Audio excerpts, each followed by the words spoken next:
learned over the last couple months here at Accelerated, and really talk about what's happening in Kern County with our testing, what's happening in California with the testing, and kind of an ER physician entrepreneur perspective on what's going on, and kind of what we think the approach should be going forward. And Dr. Masihi and myself have been dealing with this as you have. I'm sure you guys are working from home, you're sheltering in place, you're isolating yourself, and we want to talk about if that still makes sense. So we want to kind of take everything we've learned and throw it against the backdrop of who we are. You know, we both have had extensive classes in microbiology and biochemistry and immunology. We've studied this for each of us 20 years, and we take everything that we're seeing today and we put that against that backdrop and say, does this make sense? Are we following the science? We keep hearing following the science. What is science essentially? It's the study of the natural world through experiment, through observation. So that's what we're doing. We're studying the disease around us. We're making observations. We're doing testing, experiments to figure out exactly what's going on. And so this has caused some severe disruption for Accelerated, as we have people coming in 7 in the morning till midnight. We're reporting to the health department. We're calling patients back. And at the same time, our volumes have dropped significantly. The hospitals, their ICUs, or the health department empty, essentially. And they're shutting down floors. They're furloughing patients. They're furloughing doctors. So the health system has been evacuated in certain places. In New York, the health system is working at maximum capacity. In California, we're really at a minimal capacity, getting rid of our doctors and nurses because we just don't have the volume. The hospitals don't, as I've met with our CEOs twice in the last week, and we don't as well. So we're busy with paperwork for COVID, and we're all focusing on COVID. And so one of the things I'd like to talk about is when I talk to ER physicians around the country, what's happening? Well, because COVID has become the focus, people with heart disease, people with cancer, hypertension, and various things that are critical are choosing not to come in based on fear. So what that's doing is causing the health system to focus on COVID and not focus on a myriad of other things that are critical, because we don't have the staff there, and the major component is fear. People are saying, I don't want to go get seen by my doctor. What if I get the COVID? So there is a lot of secondary effects to COVID that aren't being talked about. And so we'd like to kind of look at how we responded as a nation and why we responded. Our first initial response 2 months ago was a little bit of fear. We decided to shut down travel to and from China. These are good ideas when you don't have any facts. We decided to keep people at home and isolate them. Even though everything we've studied about quarantine, typically you quarantine the sick. When someone has measles, you quarantine them. We've never seen where we quarantine the healthy, where you take those without disease and without symptoms and lock them in your home. So some of these things, from what we've studied from immunology and microbiology, aren't really meshing with what we know as people of scientific minds that read this stuff every day. So that's kind of how we started. We don't know what's going on. We see this new virus. How should we respond? So we did that initially. And over the last couple months, we've gained a lot of data. Typically in Kern County, for instance, we've tested 5,213 people, and we have 340 positive COVID cases. Well, that's 6.5% of the population, which would indicate that there's a widespread viral infection, similar to flu. We think it's kind of ubiquitous throughout California. We're going to go over those numbers a little bit to kind of help you see how widespread COVID is and see how we should be responding to it based on its prevalence throughout society, or it's the existence of the cases that we already know about. So if we look at California, these numbers are from yesterday. We have 33,865 COVID cases out of a total of 280,900 total tested. That's 12% of Californians were positive for COVID. So as you guys know, the initial models were woefully inaccurate. They predicted millions of cases of death, not of prevalence or incidence, but death. That is not materializing. what is materializing in the state of California is 12% positives. Well, if we have 39.5 million people.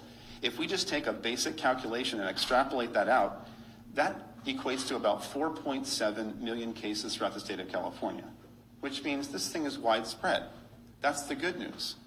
We've seen 1,227 deaths in the state of California with a possible incidence or prevalence of 4.7 million. That means you have a 0.03 chance of dying from COVID-19 in the state of California. 0.03 chance of dying from COVID in the state of California. Does that necessitate sheltering in place? Does that necessitate shutting down medical systems? Does that necessitate people being out of work? So that's California, and that's. I also wanted to mention that 96% of people in California who get COVID recover with almost no significant sequelae or no significant continuing medical problems. So those are important statistics for the state of California. 2 months ago, we didn't know this. So I'm going to bring it to light now because we're sharing our own data. This isn't data filtered through someone. This is our own data. We found 6.5%, and then California has found 12%. So the more you test, the more positives you get, the prevalence number goes up, and the death rate stays the same. So it gets smaller and smaller and smaller.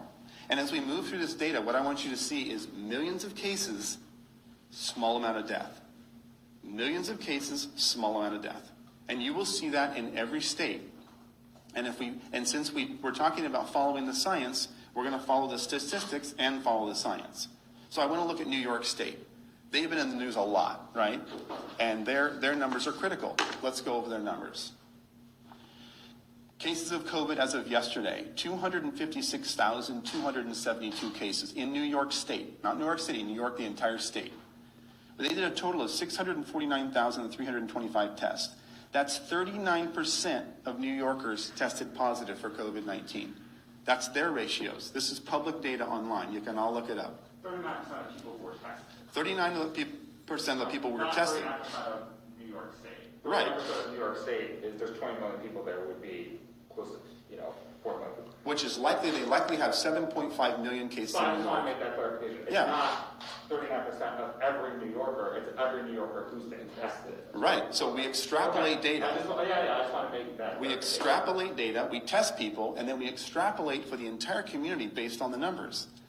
The initial models were so inaccurate, they're not even... But in those initial models, a lot of them were based off if we did no social distancing. Right. Is that correct? So is it really fair to say, obviously they're not as bad as they were because those were based on alternative scenarios? And some of them were based on social distancing and still predicted hundreds of thousands of deaths, which has been inaccurate. So in New York, the ones they tested, they found 39% positive. So if that's indicative, and they tested 649,000 people, that's a massive test. That's accurate data, 39%. So if they tested the whole state, would we indeed have 7.5 million cases?